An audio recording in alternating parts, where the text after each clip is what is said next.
Before the year ends, don't just remember it. Understand it using one powerful ChatGPT prompt.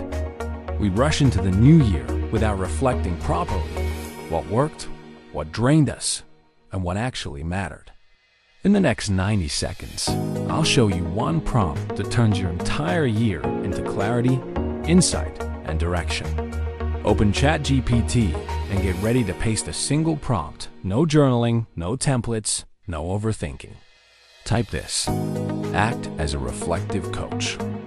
Ask me one question at a time to review my year across work, well-being, relationships, growth, challenges, and wins. After my answers, summarize my year into key themes, lessons learned, what to stop, start, and continue next year, and one powerful focus for the year ahead.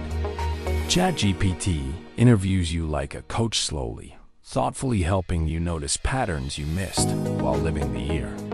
You're not just listing memories. You're extracting meaning, direction, and priorities from them. Want more depth? Add, be honest, challenge my thinking, and highlight blind spots.